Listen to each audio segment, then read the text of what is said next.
Hello, everybody. Bengala Tunji here.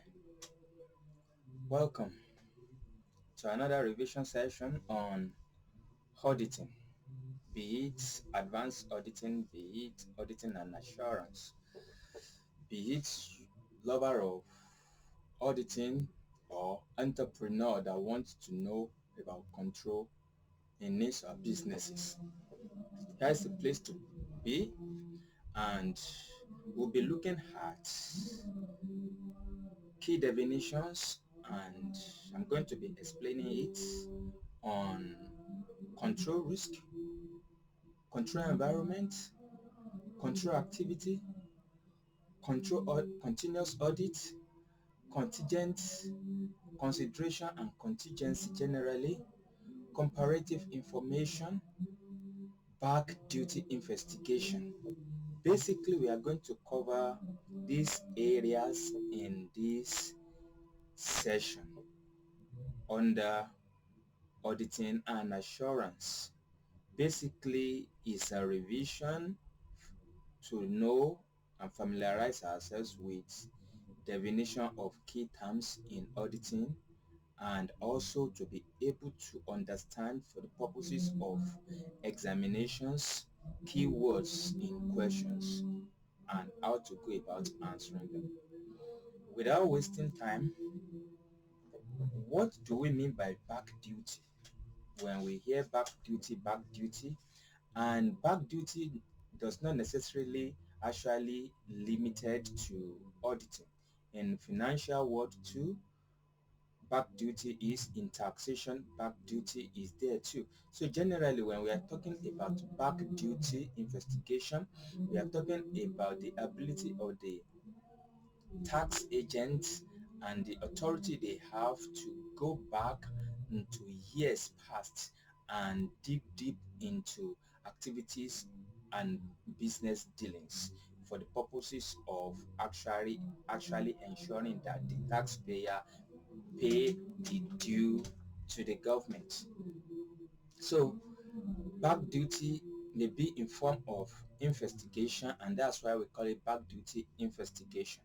So basically, it's an instance of tax authority where there are maybe suspicion, or they are suspicious that taxpayers has not paid the due taxes, or wrongly assessed and might have basis for investigation due to maybe incomplete records submitted to tax authority, or maybe they have a clue or the order that is pointing to tax not being fully paid and the like, inaccurate information supplied by the taxpayer to them.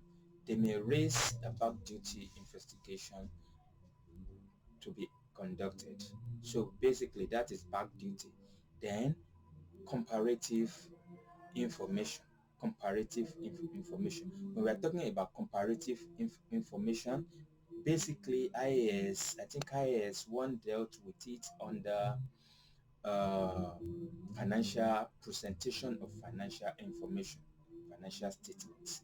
Basically, for every financial figure in the accounts is expected, as a matter of accounting standard and principle, accounting standard, that there should be a comparative figure, which simply means that last year's figure or last quarter's figure, if we say quarterly accounts we are rendering.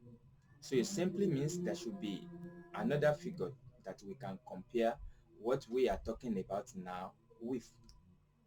So that is comparative information, and it's a matter of accounting standard and auditing standard.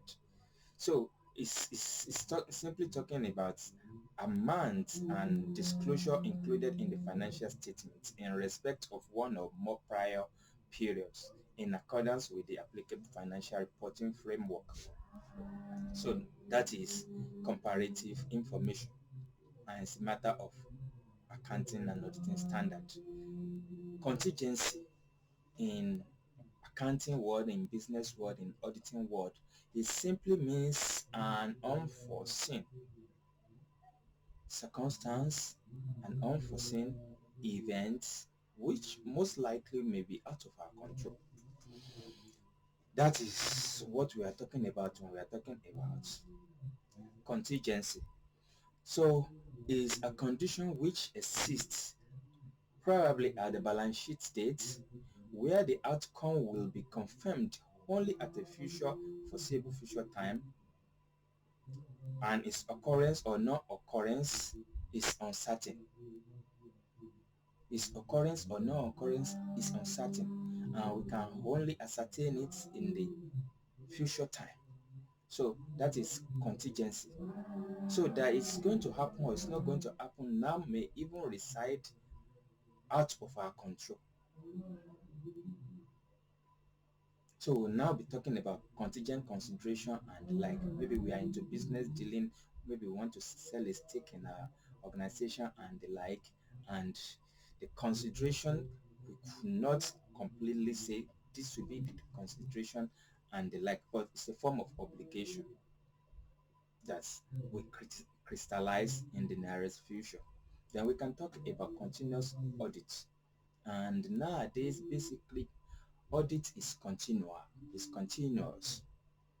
Simply being that now we are in the technology world, in which, especially for organizations that are into sales of fast-moving consumer goods,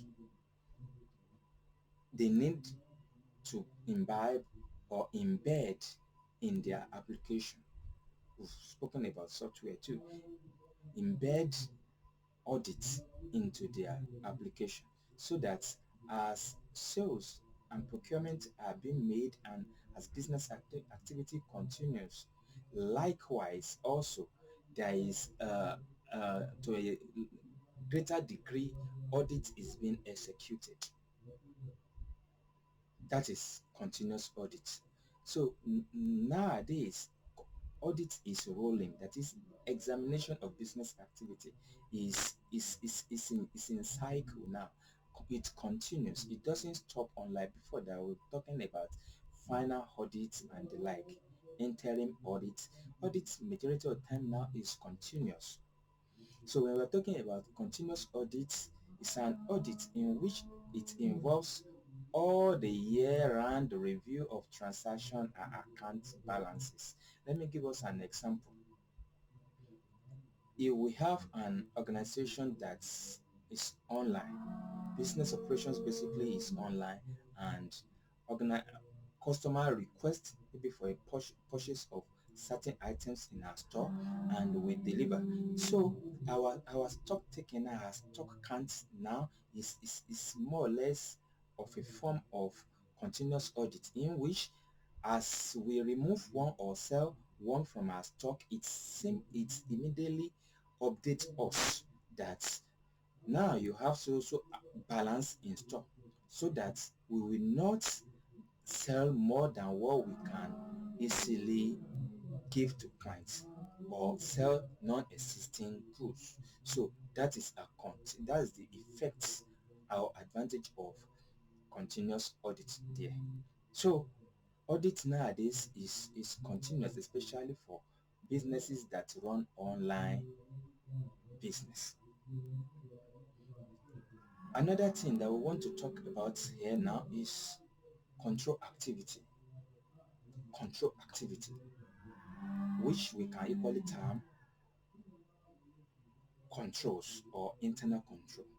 Basically, control activity could be electronic, could be financial, could be physical. So control activity, simply put, are efforts, procedures, processes that managers or management as a whole put in place for to safeguard assets, to maximize our profitability, and to minimize fraud, and it's easy and earlier detection of fraud. That is control activity. So control activity actually belongs to the manager or the management, to put control in place. And control activity could be in form of, I talk about physical. Let's say we put padlock, lock and key to access or deny access to a particular place. That is a control activity. So it helps ensure that management directives are carried out. Only people that need access to that particular place will have it. So it could be electronic. Maybe we have to log in.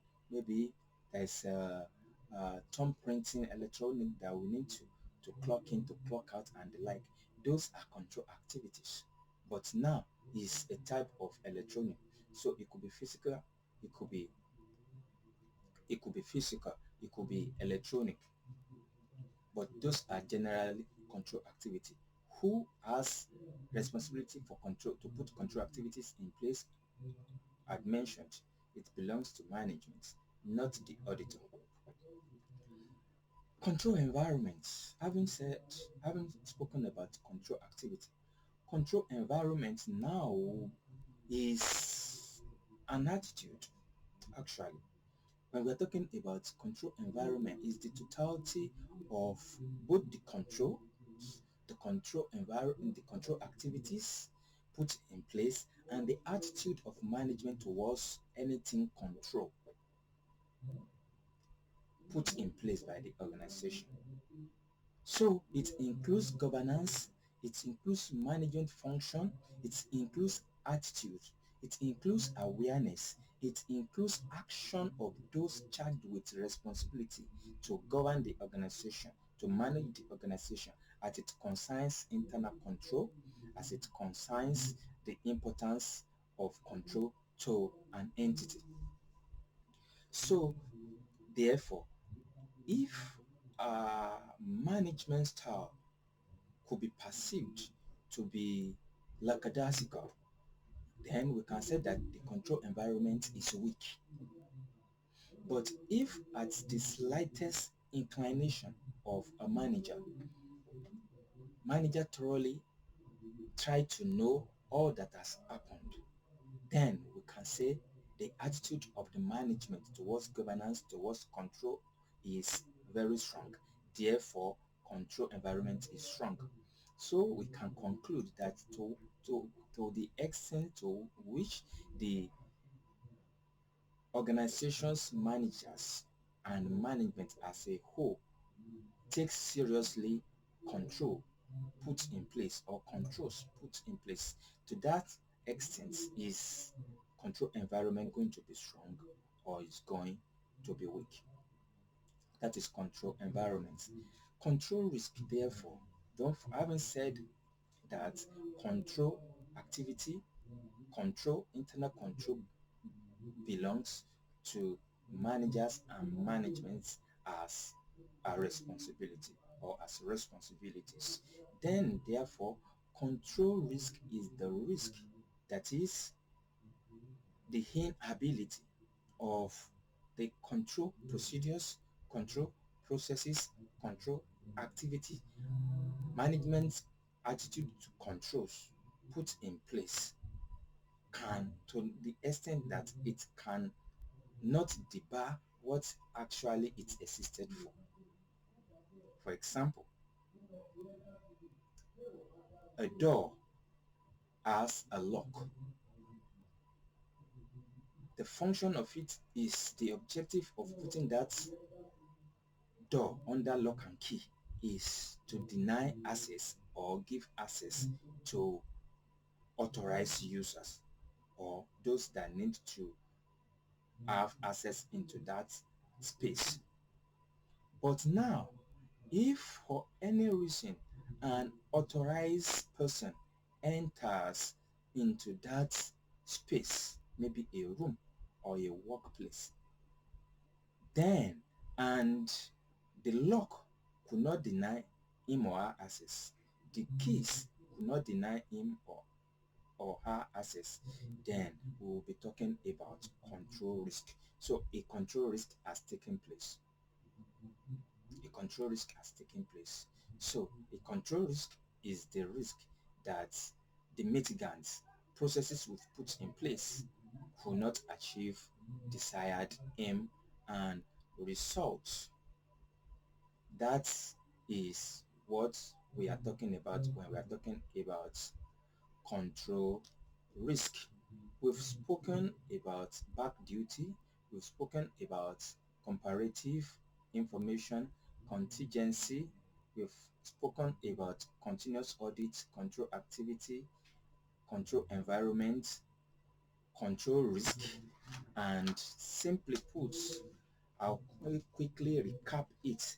But before I recap it, after now, the next revision we are going to be looking at, we be dealing with corporate governance, what is cutoff procedure, detection risk, fair information, fair value. We'll be looking at forensic auditing, forensic investigation, and the like will be what we are going to be dealing with. So we've spoken about back duty. Back duty can date back to 6 years. Back duty investigation can date back to 6 years, and it is the responsibility and authority of the tax office to carry it out, having inclination of one error in inaccurate information submitted by the taxpayer or the other. Comparative information as a matter of IS1, which spoke about financial statement presentation, that every account should have a comparative figure. The only exception now in which an account may not have is when we are talking about a first year account or a first year audit. We now have it. Then we've spoken about continuous audits. It's a rolling audit in which all year round we keep auditing. And I gave example of an online transaction or online business now. They must embed into their programs and softwares and application continuous auditing programs and instruction. Control activity has been looked at and is the responsibility of the management to put control activity in place. It's the responsibility of the managers and the management to put control activities in place, processes and the like. Control environment, we said, is attitudinal. So it's the total attitude of the management, be it in form of attitude, in form of processes put in place, in form of activity, that is aftermath of the control, checking that the controls are working. This and many more are encompassed in control environment. So it's the total attitude of the management towards control put in place, to checking control to be effective, and everything that we can talk about control we make up control environments. Is like control environment is like housing control. Everything we put inside the house is control. Then the control environment is the building that actually house the control. Last but not the least, we spoke about control risk, and we said that is the risk that the control, the processes, the procedures put in place by the managers are not able to achieve results or the intended results. Then we will say that control risk has taken place. So don't forget to join us next, so that we'll be talking and we'll be looking at detection risk, fair value presentation, forensic auditing, and many more. Please click the subscription button. Ensure you click all notifications so that you receive from us alert immediately we upload the next video, in which we are going to do not quite long now. And like, comment. If you have any questions, you can comment, and we are sure we are going to respond. Benga Olatunji FCA is my name, and I've been speaking this while from G James Associate Channel. We are value to life. We are value to your businesses.